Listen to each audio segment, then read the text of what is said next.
लेकिन जो आपका सपना है कभी ना कभी हो कि आपने अपने महिला मित्र का हाथ पकड़ रखा है, आपने अपनी महिला मित्र का हाथ पकड़ रखा है, तो वहां पे आप उनसे अलग नहीं हो सकते, इसीलिए वो लेस वॉलेटाइल होते हैं। Hello students, one shot series में आप सभी का स्वागत है। आज की ये जो वन शॉट सीरीज होने वाली है, ये होने वाली है फिनॉल की। इससे प्रीवियस वन शॉट सीरीज में हमने जो टॉपिक कवर करा था वो था कंप्लीट अल्कोहल, जिसमें हमने complete method of preparation and chemical properties of alcohols को और उसकी रिएक्शंस को पढ़ा था।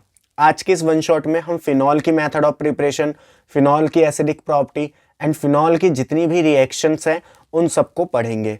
तो चलिए बिना किसी का इंतज़ार करे हुए, बिना टाइम वेस्ट करे हुए हम स्टार्ट करते हैं क्लास 12th का chapter number 7 alcohol, phenol and ether. और आज का हमारा जो टॉपिक है वो है फिनॉल। फिनॉल को हम कार्बोलिक एसिड भी बोलते हैं। अगर आपको इसकी स्ट्रक्चर नहीं पता तो बेंजीन के ऊपर एक हाइड्रोक्सी ग्रुप प्रेजेंट होता है एंड इस पूरे ग्रुप को हम क्या बोलते हैं? फिनॉल बोलते हैं। देखिए, जो फिनॉल होता है, जो फिनॉल होते हैं और जो अल्कोहल होते हैं, इनको दो अलग अलग फंक्शनल ग्रुप कंसीडर करा जाता है, क्योंकि फिनॉल की अपनी अलग प्रॉपर्टीज होती हैं। तो इसलिए फिनॉल एंड अल्कोहल को अलग अलग कंसीडर करा जाता है एज अ फंक्शनल ग्रुप। तो सबसे पहले हम आ जाते हैं और बात करते हैं अल्कोहल के मेथड ऑफ प्रिपरेशन की। हम किसकी बात करेंगे? अल्कोहल के मेथड ऑफ प्रिपरेशन की, जिसमें सबसे पहला मेथड है कि हेलोअरीन से हम किस तरीके से अल्कोहल बना सकते हैं। यहाँ पे एक छोटी सी गलती है, ये OH नहीं होगा, यहाँ पे कोई भी हेलोजन लगा होगा, ठीक है, तभी ये क्या होगा? हेलोअरीन। तो हम हेलोअरीन में जब सोडियम हाइड्रोक्साइड डालते हैं और उसको हीट करते हैं 623 केल्विन पे at the pressure of 300 ATM, तो हमारा वहाँ पे फिनॉल बनता है। वहाँ पे हमारा क्या बनता है? फिनॉल बनता है। लेकिन फिनॉल जो होता है वो एसिडिक होता है। फिनॉल कैसा होता है? एसिडिक नेचर का होता है। अभी हम इसकी एसिडिक प्रॉपर्टी देखेंगे। फिनॉल होता है एसिडिक नेचर का। मीडियम कैसा है? बेसिक। तो फिनॉल एसिडिक है, मीडियम कैसा है? बेसिक। तो एसिड बेस रिएक्शन हो जाती है, जिसकी वजह से सोडियम फिनॉक्साइड आयन बनता है। क्या बनता है? सोडियम फिनॉक्साइड आयन बनता है। और जब इस सोडियम फिनॉक्साइड आयन की हम एसिडिफिकेशन करा देते हैं, यानी डाइल्यूट एसिड वगैरह डाल देते हैं, तो वो फिनॉल में कन्वर्ट हो जाता है। तो यहाँ पे ये आपको मेथड ऑफ प्रिपरेशन आनी चाहिए कि आपसे डायरेक्ट बोल देगा कि क्लोरोबेंजीन को कन्वर्ट करो फिनॉल में, तो आप वहाँ पे NaOH के साथ क्लोरोबेंजीन को हीट कर देना और उसके बाद एसिडिफिकेशन करा देना, तो आपकी फिनॉल बन जाएगी। नेक्स्ट मेथड ऑफ प्रिपरेशन आता है कि हम बेंजीन सल्फोनिक एसिड को यूज करके कैसे फिनॉल बना सकते हैं। तो इसके लिए पहले हमें बेंजीन सल्फोनिक एसिड बनाना पड़ेगा। अब ये कैसे बनाएंगे? तो जब हम बेंजीन को ट्रीट करते हैं ओलियम के साथ, आपको या तो ओलियम लिख के दे देगा या फिर वो H2S2O7 लिख के दे देगा। ये ओलियम का मॉलिक्यूलर फॉर्मूला होता है। तो जब हम बेंजीन को ओलियम के साथ ट्रीट करते हैं तो वहाँ से बेंजीन सल्फोनिक एसिड बनता है।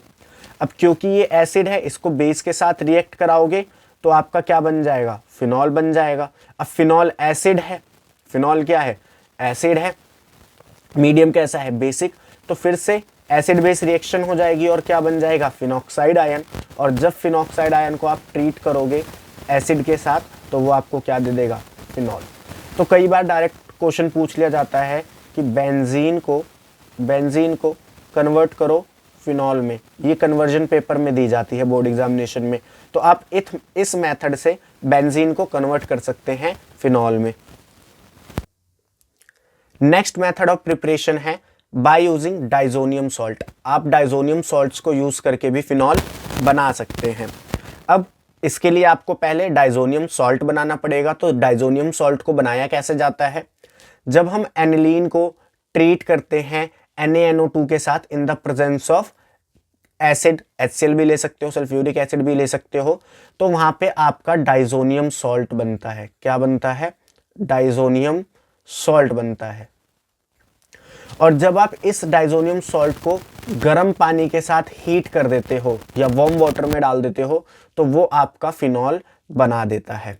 तो ये मेथड ऑफ प्रिपरेशन भी आपको आनी चाहिए। आपको सीधा पेपर में बोलेगा कन्वर्ट एनिलीन इनटू फिनॉल।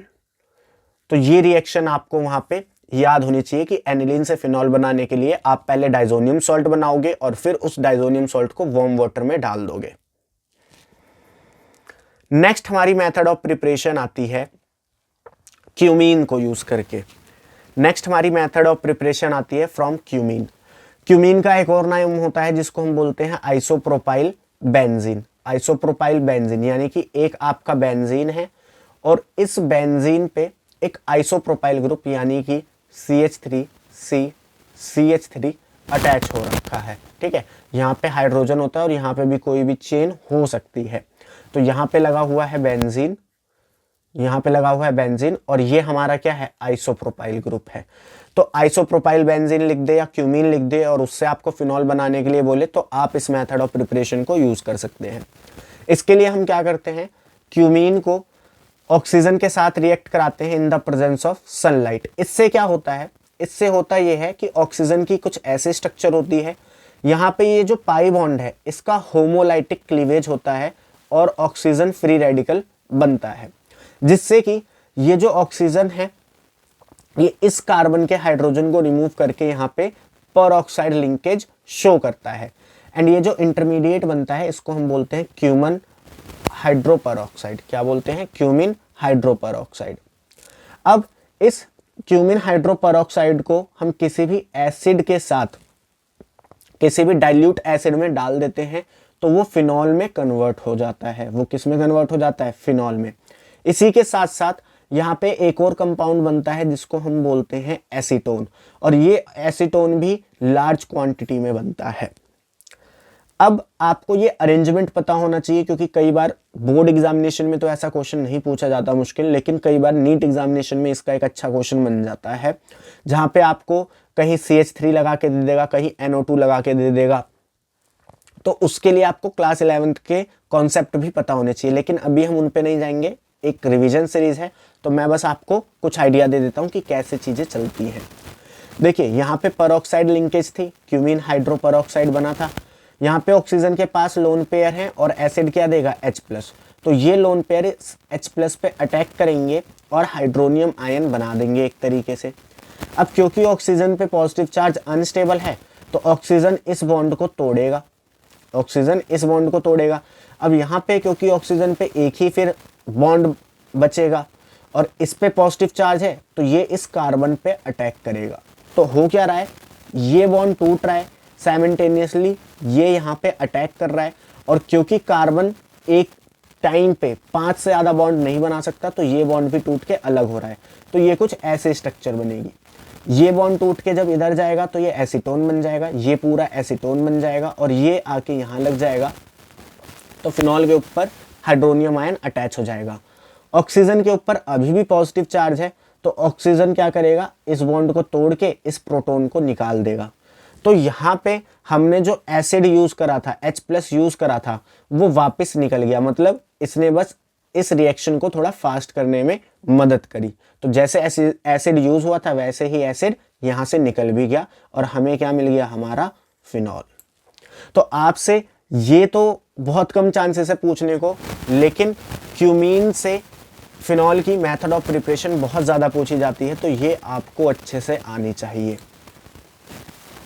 सो यहाँ पे हमारी मेथड ऑफ प्रिपरेशन खत्म होती है। इनमें से 2 मेथड ऑफ प्रिपरेशन सबसे ज़्यादा है। एक है आइसोप्रोपाइल बेंजीन को यूज़ करके आप कैसे फिनॉल बनाओगे, एंड सेकेंड है एनिलीन को आप कैसे कन्वर्ट करोगे फिनॉल में। तो ये 2 आपकी इंपॉर्टेंट मेथड ऑफ प्रिपरेशन है फिनॉल्स के लिए। अब हम आगे बढ़ते हैं और बात करते हैं फिनॉल्स की केमिकल प्रॉपर्टी की। तो सबसे पहले हम बात करेंगे इसके एसिडिक कैरेक्टर की।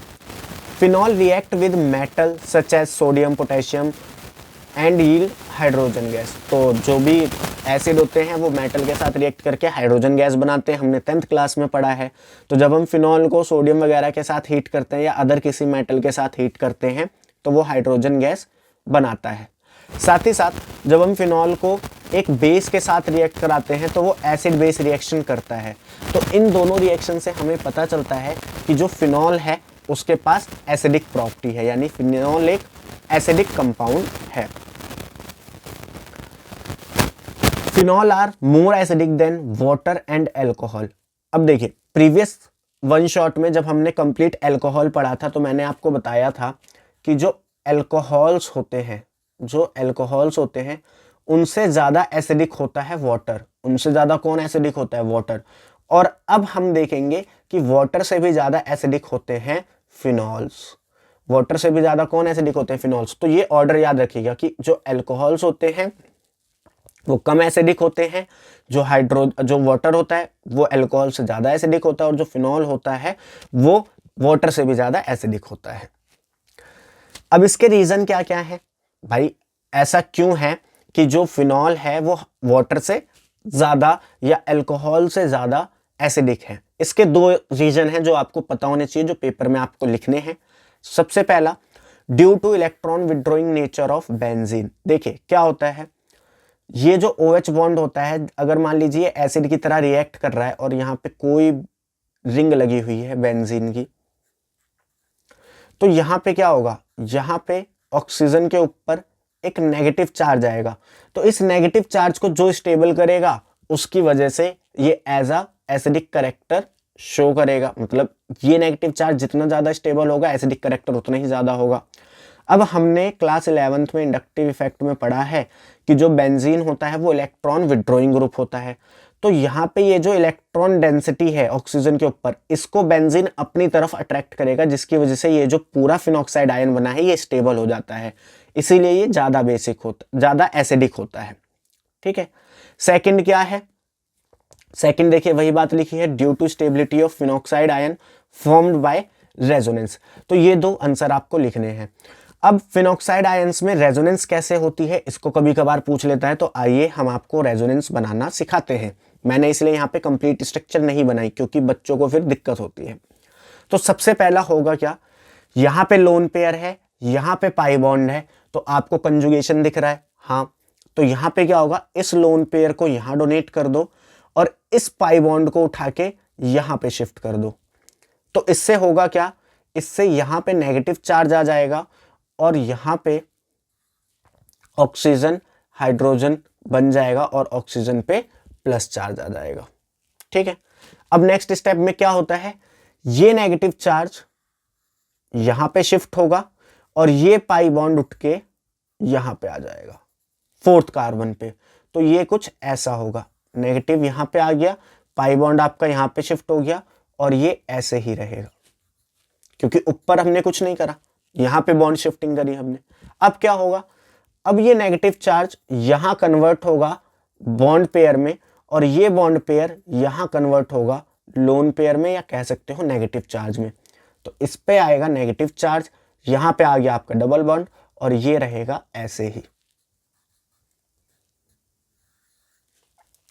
अब क्या होगा, अब होगा ये कि यहां पे ये जो आपका इलेक्ट्रॉन है ये यहां कन्वर्ट होगा बॉन्ड पेयर में और ये जो पाई बॉन्ड है ये वापस से कहां चला जाएगा, ऑक्सीजन पे। तो हमारी वापस से वही फिनॉल की स्ट्रक्चर बन जाएगी जो हमने पहले देखी थी। तो इस रेजोनेंस को आपको ड्रॉ करने आना चाहिए। कई बार आपसे पेपर में रेजोनेंस बनाने को बोलता है। तो इस रेजोनेंस की वजह से भी ऑक्सीजन पे ये जो नेगेटिव चार्ज आता है वो स्टेबल होता है। तो देखिए अगर आपसे पूछता है कि phenol are stronger than acid, मतलब stronger acid than water, why, तो आप वो दोनों रीजन लिखोगे। लेकिन अगर आपसे वो बोलता है जस्टिफाई, जस्टिफाई का मतलब है कि आपको वहां पे प्रूफ करना पड़ेगा। तो आप कैसे प्रूफ करोगे, जब हम फिनॉल को रिएक्ट कराते हैं एक्वस सोडियम हाइड्रोक्साइड के साथ, तो हम वहां पे ये देखते हैं कि जो फिनॉल है वो अपना प्रोटॉन पहले डोनेट कर दे रहा है as compare to water. Phenol जो है वो अपने प्रोटॉन को पहले डोनेट कर देता है एज कंपेयर टू वाटर। तो जिसकी वजह से जो फिनॉल है वो अच्छे ब्रॉन्स्टेड एसिड की तरह काम करता है। ठीक है। तो यहां पे क्या होता है, सोडियम फिनॉक्साइड आयन का फॉर्मेशन होता है। पहला प्रूफ तो ये है। सेकंड प्रूफ क्या है, सेकंड प्रूफ ये है due to higher electronegativity of sp2 hybridize atom. देखिए यहां पे ये जो कार्बन है ये sp2 हाइब्रिडाइज है। ये क्या है, sp2 हाइब्रिडाइज है। sp2 हाइब्रिडाइज होने की वजह से इसका परसेंटेज s करेक्टर कितना है, 33%। तो इसकी इलेक्ट्रोनेगेटिविटी ज्यादा है as compare to sp3 hybridize carbon. ठीक है, क्योंकि यहाँ पे जो S करेक्टर होता है वो 25% होता है, तो यहाँ पे इलेक्ट्रोनेगेटिविटी कम होती है, यहाँ पे इलेक्ट्रोनेगेटिविटी ज्यादा है। अब क्योंकि इलेक्ट्रोनेगेटिविटी ज्यादा है तो ये कार्बन यहाँ पे जो इलेक्ट्रॉन शेयर हुए हैं उनको अपने पास खींचेगा, उस इलेक्ट्रॉन डेंसिटी को अपने पास शिफ्ट करेगा, और जब ये इलेक्ट्रॉन डेंसिटी को अपने पास शिफ्ट करेगा तो ऑक्सीजन हाइड्रोजन से जो बॉन्ड शेयर करा है उसको अपनी तरफ शिफ्ट करेगा। तो यहाँ पे ऑक्सीजन हाइड्रोजन की जो पोलैरिटी है वो बहुत ज्यादा आएगी, जिसकी वजह से पोलर नेचर बढ़ जाएगा, और पोलर नेचर बढ़ने की वजह से हाइड्रोजन को इजीली डोनेट करा जा सकता है। Due to higher electronegativity of sp2 hybridized carbon the polarity of oxygen hydrogen bond increase due to which phenoxide ion form, क्योंकि हाइड्रोजन को इजीली डोनेट कर दिया जाएगा। Phenoxide ion is more stable than alkoxide ion due to resonance.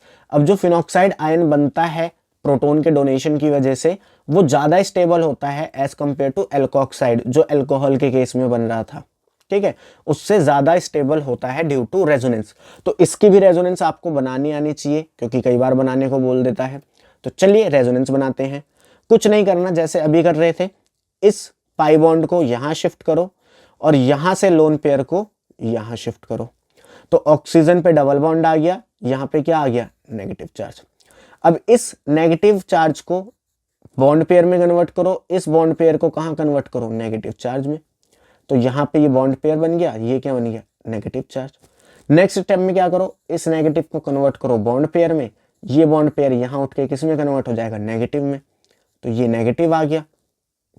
Next step में यहां पे convert करो negative को बॉन्ड पेयर में, और ये जो पाई बॉन्ड है इसको वापस कन्वर्ट कर दो किसमें, लोन पेयर में, तो हमारी वापस से यही स्ट्रक्चर क्या हो गई, बन गई। तो ये फिनॉक्साइड आयन की क्या है, रेजोनेंस है। इसी वजह से फिनॉक्साइड आयन स्टेबल होता है, क्योंकि जो चार्ज आया, जो नेगेटिव चार्ज आया, उसको रेजोनेंस के द्वारा स्टेबलाइज कर दिया जाता है। नेक्स्ट हम क्या देखते हैं, नेक्स्ट हम ये देखते हैं, अगर इलेक्ट्रॉन विड्रॉइंग ग्रुप प्रेजेंट है, अगर इस एल्कोक्साइड आयन में इलेक्ट्रॉन विड्रॉइंग ग्रुप प्रेजेंट है, कौन सी पोजीशन पे, ऑर्थो जो कि होती है 1,3, या फिर पैरा जो कि होती है 1,4। अगर ऑर्थो या पैरा पोजीशन पे कोई भी इलेक्ट्रॉन विड्रॉइंग ग्रुप, जैसे कि मैंने अल्कोहल में भी आपको लिखवाए थे NO2 या साइनाइड आयन, या फिर आपका कोई भी अदर अल्कोहल NF3 पॉजिटिव, या फिर फ्लोरीन, या फिर क्लोरीन, या फिर ब्रोमीन, या फिर आयोडीन, ये कोई भी अगर ऑर्थो या पैरा पोजीशन पे प्रेजेंट है तो ये एसिडिक करेक्टर को इंक्रीज कर देता है, एसिडिक स्ट्रेंथ को इंक्रीज कर देता है। क्यों, क्योंकि देखिए यहाँ पे जो इलेक्ट्रॉन डेंसिटी है रेजोनेंस में वो ऑर्थो पोजीशन पे एंड पैरा पोजीशन पे ज्यादा है। तो अगर मैं कोई ऐसा ग्रुप लगा दूं जो ऑर्थो से इलेक्ट्रॉन डेंसिटी शिफ्ट कर दे या पैरा से इलेक्ट्रॉन डेंसिटी को अपनी तरफ खींच ले, तो वो इस रेजोनेटिंग स्ट्रक्चर को और ज्यादा स्टेबल कर देगा, तो जिसकी वजह से जो एसिडिक करेक्टर है वो और ज्यादा बढ़ जाएगा। इसी तरीके से अगर कोई इलेक्ट्रॉन डोनेटिंग ग्रुप प्रेजेंट है, इलेक्ट्रॉन डोनेटिंग मतलब इलेक्ट्रॉन देने वाला ग्रुप प्रेजेंट है ऑर्थो या पैरा पोजीशन पे, जैसे कि आपका अल्काइल ग्रुप, जैसे कि आपका अल्काइल ग्रुप, और 3 डिग्री ज्यादा इलेक्ट्रॉन डोनेटिंग नेचर रखता है as compare to 2 degree, and 2 degree ज्यादा रखते हैं एज कंपेयर टू 1 डिग्री, और 1 डिग्री ज्यादा इलेक्ट्रॉन डोनेटिंग नेचर रखते हैं एज कंपेयर टू मिथाइल। तो ये ऑर्डर आपको याद होना चाहिए, ठीक है। इसका भी आप एक क्वेश्चन देखिएगा, क्वेश्चन भी है। तो ये क्या करते हैं, एसिडिक स्ट्रेंथ को डिक्रीज कर देते हैं। क्यों, क्योंकि यहाँ पे इलेक्ट्रॉन डेंसिटी ज्यादा है और ये और ज्यादा इलेक्ट्रॉन डेंसिटी दे रहे हैं, तो जिसकी वजह से ये अनस्टेबल हो जाएगा। इसको आप ऐसे समझिए कि ये एक कंटेनर है, इसमें ये एक आदमी है, अब ये यहाँ पे डूब रहा है, पानी भरने की वजह से ये यहाँ पे डूब रहा है। तो अगर कोई पानी निकालने वाला है तो ये बच जाएगा, और अगर कोई पानी डालने वाला है तो ये डूब जाएगा, ठीक है। ऐसे समझ लीजिए आप इस चीज को। इंपॉर्टेंट क्वेश्चन है, आपको करना है arrange following compound in increasing order of acidic strength. Following compounds को increasing order of acidic strength में लगाना है। कौन कौन है, प्रोपेन 1 यानी कि CH3 CH2 CH2 OH है, 2,4,6 ट्राइनाइट्रोफिनॉल है, OH NO2, NO2 और NO2। आपका 3 नाइट्रोफिनॉल है, 3,5 डाइनाइट्रोफिनॉल है, फिनॉल है एंड 4 मिथाइल फिनॉल है। तो आप इसको कैसे अरेंज करोगे? तो देखिए यहाँ पे सबसे पहले ये तो आपका अल्कोहल है, सिंपल अल्कोहल है, तो इसकी जो एसिडिक कैरेक्टर होगी वो सबसे कम होगी, वो सबसे क्या होगी? कम होगी। तो पहले तो आपका आ जाएगा प्रोपेन वनॉल, यानी इसको आप दोगे पहला नंबर। इसके बाद अगर मैं कंपेयर करूं तो यहाँ पे नाइट्रो ग्रुप प्रेजेंट है, nitro group electron withdrawing group होते हैं, तो ये स्टेबिलिटी को बढ़ाएंगे यानी एसिडिक कैरेक्टर बढ़ाएंगे, अभी हमने देखा है। तो यहाँ पे फिनॉल और मिथाइल फिनॉल में जो आपका 4 मिथाइल फिनॉल है ये लेस एसिडिक होगा। क्यों? क्योंकि जो मिथाइल होता है ये प्लस आई इलेक्ट्रॉन डोनेटिंग ग्रुप है। क्या है ये? इलेक्ट्रॉन डोनेटिंग ग्रुप है, और इलेक्ट्रॉन डोनेट कर रहा है तो एसिडिक कैरेक्टर कम होगी। तो इसका नंबर 2, फिनॉल का नंबर हो जाएगा फिर 3। अब देखिए 3 नाइट्रोफिनॉल है, 3,5 डाइनाइट्रोफिनॉल है, तो यहाँ पे 3 नाइट्रोफिनॉल का नंबर हो जाएगा 4, क्योंकि यहाँ पे एक ही इलेक्ट्रॉन विड्रॉइंग ग्रुप है। यहाँ पे 2 इलेक्ट्रॉन विड्रॉइंग ग्रुप है तो ये हो जाएगा 5, और यहाँ पे 3 इलेक्ट्रॉन विड्रॉइंग ग्रुप है तो एसिडिक स्ट्रेंथ सबसे ज़्यादा, तो ये हो जाएगा 6। तो आपका सबसे पहले आएगा प्रोपेन वनॉल, उसके बाद आएगा 4 मिथाइल फिनॉल। एसिडिक स्ट्रेंथ आप लिखोगे तो 1 की ज़्यादा है, सॉरी एसिडिक स्ट्रेंथ आप लिखोगे तो 1 से ज़्यादा है 2 की, 2 से ज़्यादा है 3 की, 3 से ज़्यादा है 4 की, 4 से ज़्यादा है 5 की, और 5 से ज़्यादा है 6 की। तो ये इसका एक्चुअल ऑर्डर होगा। तो आप भी इसको ट्राई करना घर पे। इस क्वेश्चन के साथ जो एसिडिक स्ट्रेंथ है फिनॉल की वो खत्म होती है। अब हम बात करते हैं फिनॉल्स के रिएक्शंस की। तो सबसे पहले हम पढ़ते हैं इलेक्ट्रोफिलिक एरोमेटिक सब्स्टिट्यूशन रिएक्शन। यहाँ पे क्या होगा? एक इलेक्ट्रोफाइल आएगा और एरोमेटिक कंपाउंड में, यानी कि जो बेंजीन है हमारी इस केस में, उसमें से हाइड्रोजन को सब्स्टिट्यूट करेगा। OH group attach to benzene activated toward electrophilic substitution reaction. अब हमने देखा था कि जो OH ग्रुप था वो रेजोनेंस की वजह से ortho position and para position पे इलेक्ट्रॉन डेंसिटी क्या कर रहा था? बढ़ा रहा था। तो इलेक्ट्रॉन डेंसिटी वहां पे बढ़ रही थी, तो अगर कोई ऐसा ग्रुप जिसको इलेक्ट्रॉन की जरूरत है वो आके कहाँ लगेगा? या तो ऑर्थो पोजीशन पे या पैरा पोजीशन पे, क्योंकि वहां पे इलेक्ट्रॉन डेंसिटी ज्यादा है। तो इसीलिए जो OH ग्रुप होता है वो ortho and para directing group होता है, as electron density is more on ortho and para position. तो हम अपनी सबसे पहले इलेक्ट्रोफिलिक एरोमेटिक सब्स्टिट्यूशन रिएक्शन देखते हैं, जिसमें हम कराएंगे नाइट्रेशन। नाइट्रेशन मतलब एडिशन ऑफ NO2। तो इसको 2 तरीके से कराया जाता है, एक होता है मोनोनाइट्रेशन और एक होता है ट्राइनाइट्रेशन। मतलब अगर हमें एक HNO3 लगाना है तो हम कैसे करेंगे रिएक्शन, और अगर एक से ज़्यादा HNO3 लगाने हैं तो कैसे करेंगे रिएक्शन।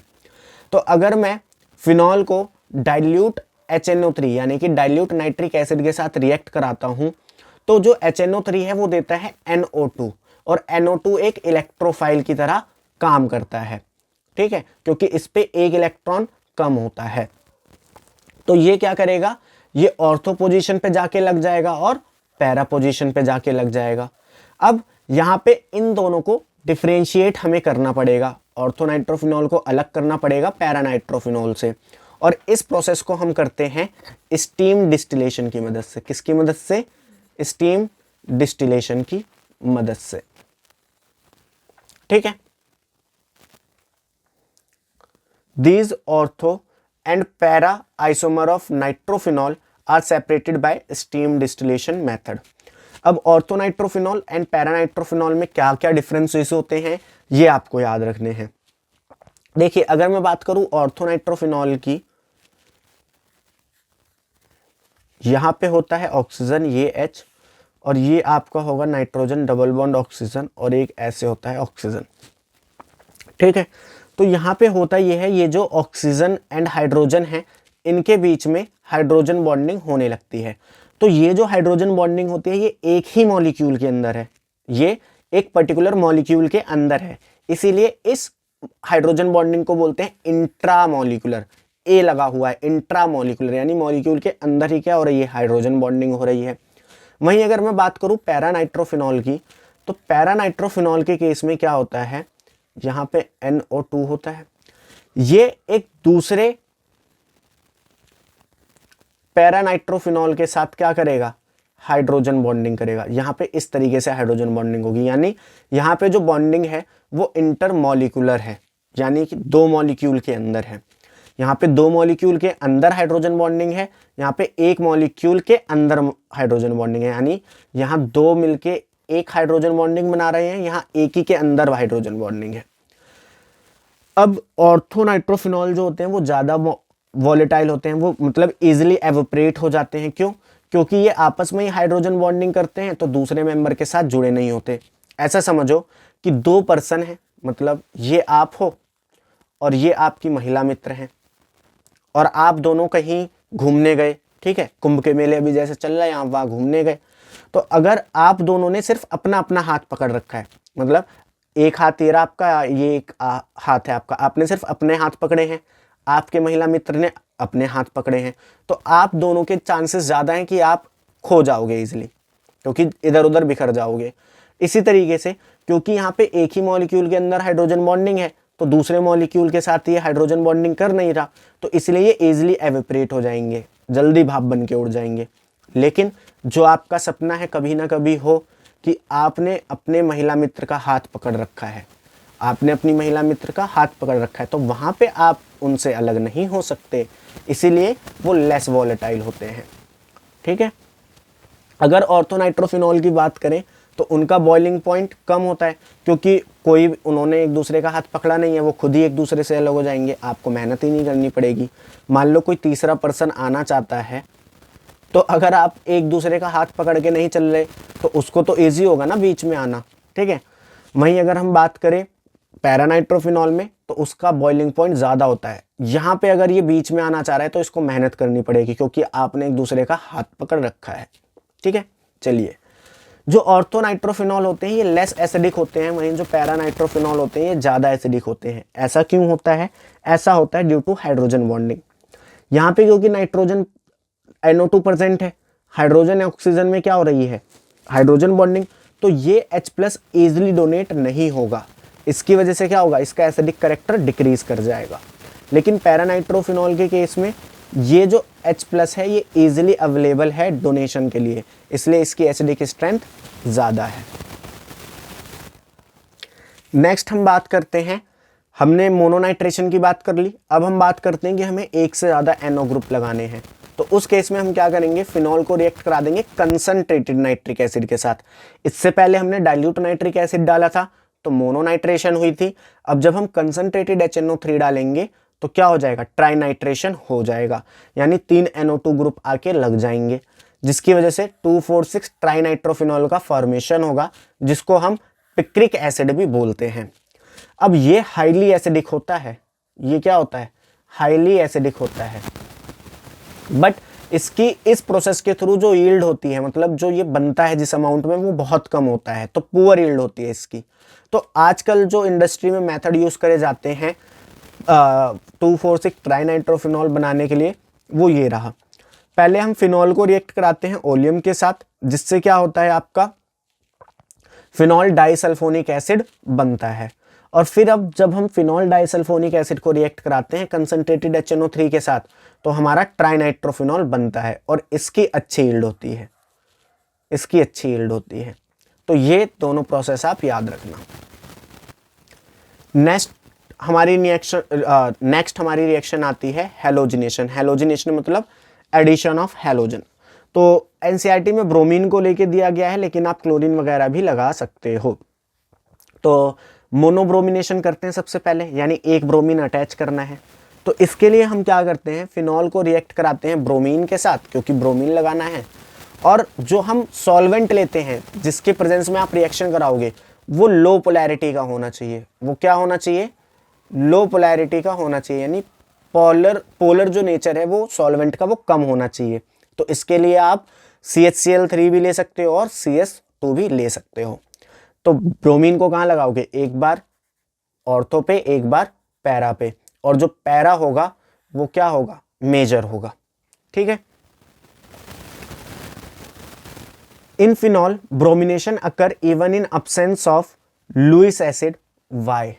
अब देखिए, अगर आपको बेंजीन की रिएक्शन याद है जो आपने क्लास 11th में करी थी, तो यहां पे अगर मेरे को ब्रोमिनेशन कराना होता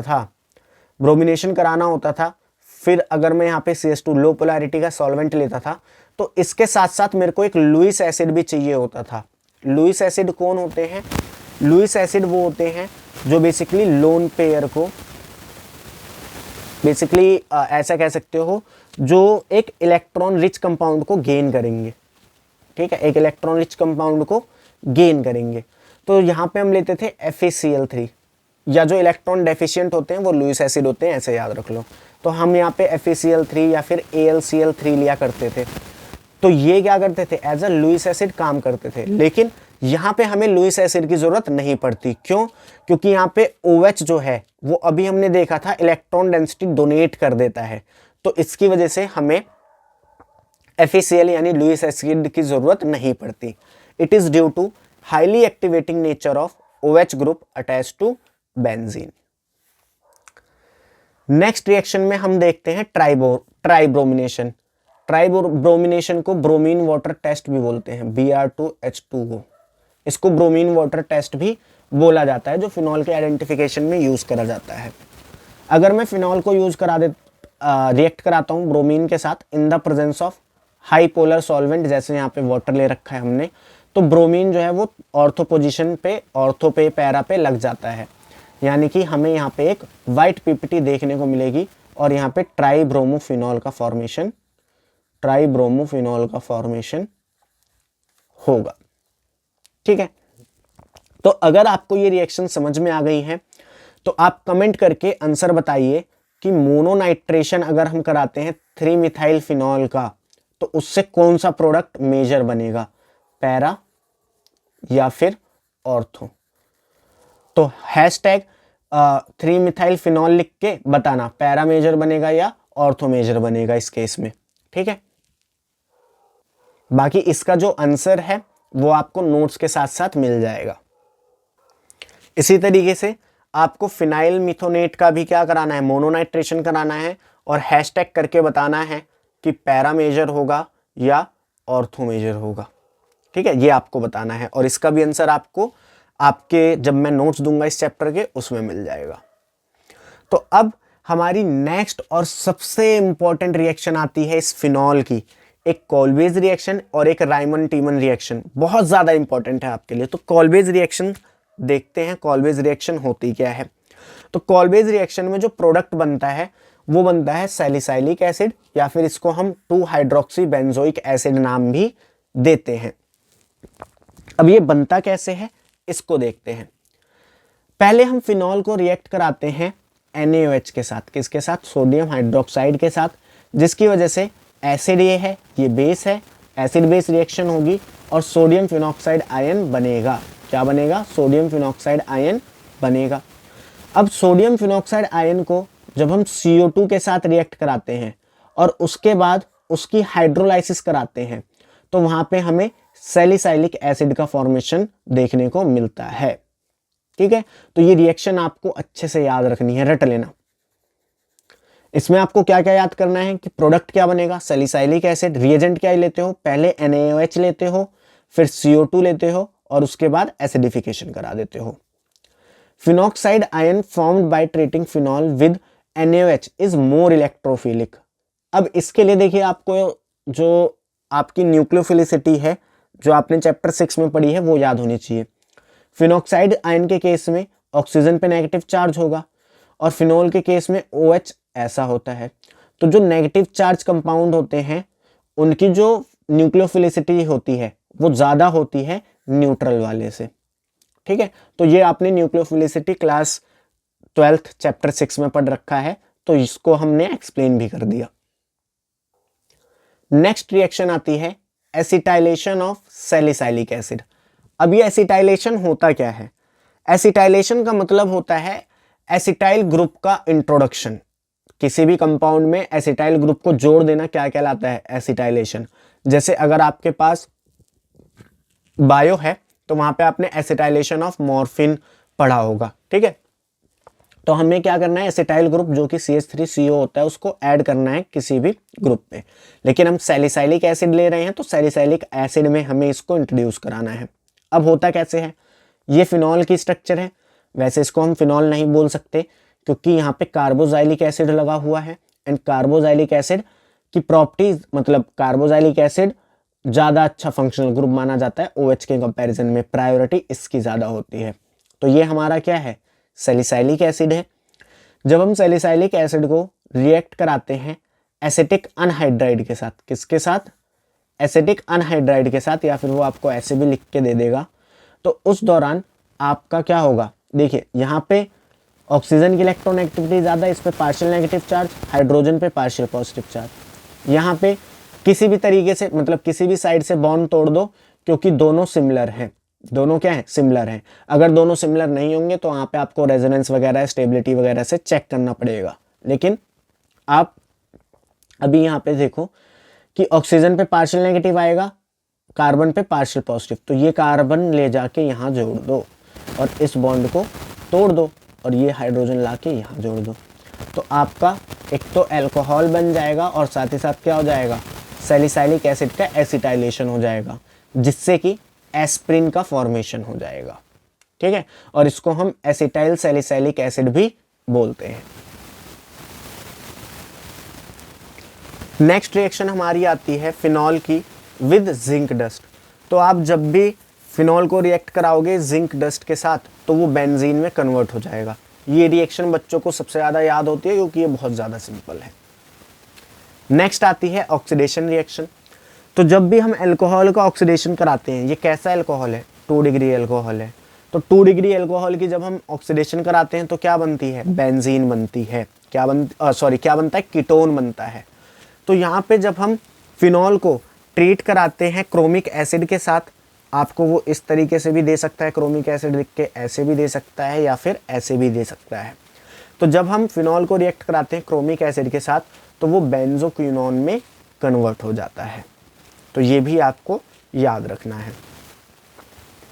नेक्स्ट हमारी रिएक्शन आएगी एस्ट्रिफिकेशन। जैसे अल्कोहल का एस्ट्रिफिकेशन कराया था वैसे इसका भी कराना है।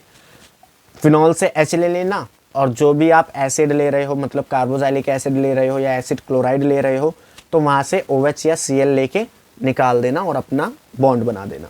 तो यहाँ पे हमने फिनॉल लिया, यहाँ पे कार्बोजाइलिक एसिड लिया, कार्बोजाइलिक एसिड का OH और फिनॉल का H मिला के वाटर निकाल दिया और यहाँ पे हमारा क्या बन गया, एस्टर। इसी तरीके से एसिड क्लोराइड के केस में हम क्या लेते हैं, पायरिडीन, क्योंकि HCl बनता है। तो यहाँ पे हमने HCl बनाया, निकाल दिया और ये हमारा क्या बन गया, एस्टर।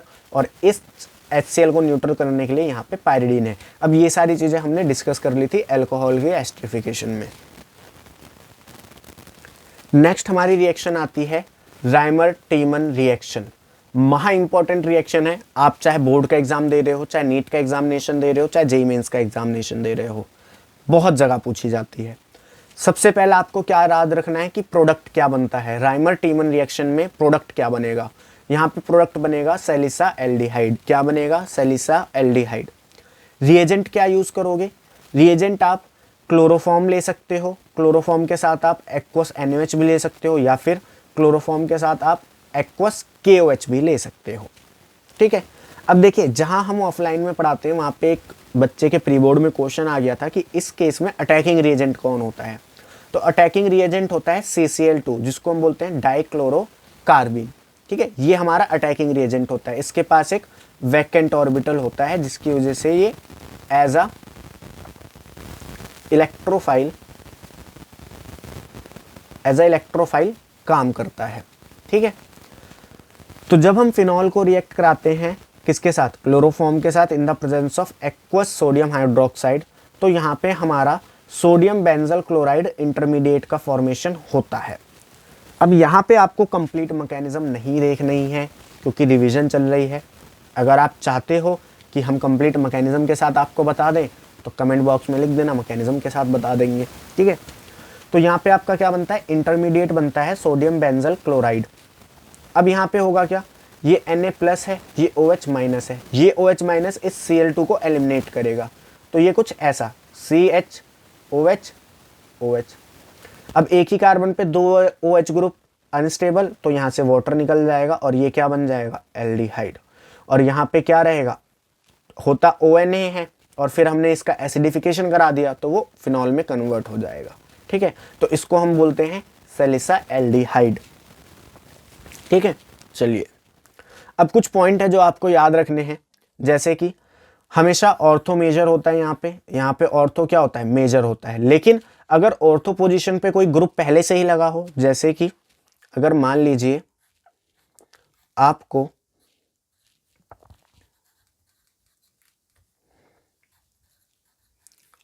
इसका क्या कराना है, रायमंड टीमन रिएक्शन कराना है। यहाँ पे आपको वो दे दे क्लोरोफॉर्म CHCl3 प्लस में एक्वस NaOH, फिर इसके बाद आपको दे दे सेकेंड स्टेप में NaOH और थर्ड स्टेप में आपको दे दे H+, यानी कि एसिडिफिकेशन।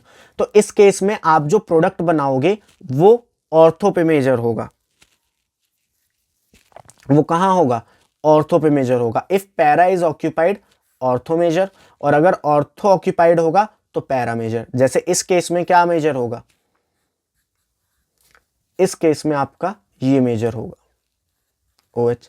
लेकिन अगर ऐसा दे दे कुछ, आपको कुछ ऐसा दे दे Na2OH और आपसे बोले इसका कराओ Raymond टीमन CHCl3 plus aqueous NaOH, फिर ये पहला स्टेप, दूसरे स्टेप में आपको NaOH डाल दिया एंड तीसरे स्टेप में आपको H+ डाल दिया।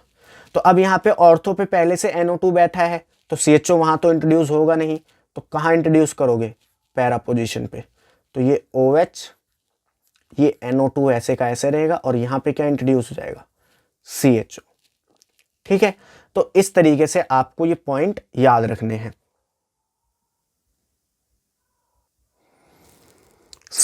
हमारी जो रिएक्शन है फिनॉल्स की वो खत्म होती है। अब फिनॉल्स के टेस्ट पढ़ लेते हैं कि आप कैसे आइडेंटिफाई करोगे किसी भी कंपाउंड में फिनॉल है या नहीं है। कई बार पेपर में आ चुका है। इसमें सबसे पहला टेस्ट होता है FeCl3 टेस्ट।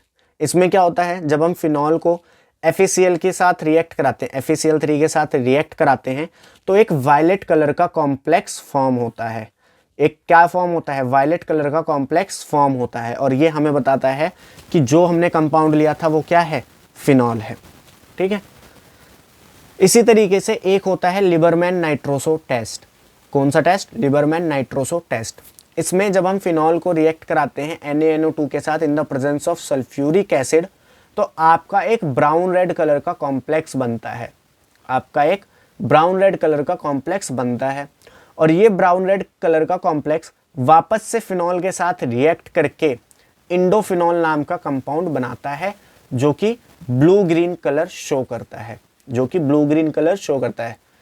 अब जब इस ब्लू ग्रीन कलर के कंपाउंड को आप वाटर में डालोगे तो वहां से आपको रेड कलर देखने को मिलेगा, लेकिन अगर आप इस ब्लू ग्रीन कलर के कंपाउंड को किसी बेस में डालते हो तो वहां पे आपको डीप ब्लू कलर में मिलेगा। और जब उसमें आप और ज़्यादा बेस, कंसंट्रेटेड बेस डाल दो एक तरीके से, तो वो अपने ओरिजिनल ब्लू ग्रीन कलर में वापस आ जाएगा। तो आपको क्या याद रखना है कि जब आप फिनॉल को NaNO2 H2SO4 के साथ रिएक्ट कराओगे तो पहले ब्राउन रेड कलर का कॉम्प्लेक्स बनेगा, उसके बाद एक ब्लू ग्रीन कलर का कंपाउंड बनेगा, उसको जब आप पानी में डालोगे तो रेड कलर का कंपाउंड बनेगा और उसको अगर आप बेस में डालोगे तो डीप ब्लू कलर देगा, और जब आप उसमें और ज़्यादा बेस डाल दोगे तो वो अपने ओरिजिनल कलर में वापस आ जाएगा। ठीक है, तो ये दो टेस्ट हैं। तीसरा टेस्ट आपका है ब्रोमीन वाटर टेस्ट, जिसको अभी हम कर चुके हैं जब हमने फिनॉल की रिएक्शन पढ़ी। तो यहाँ पे आपका जो फिनॉल है वो खत्म होता है वन शॉट में। अब नेक्स्ट वन शॉट में हम ईथर को डिस्कस करेंगे।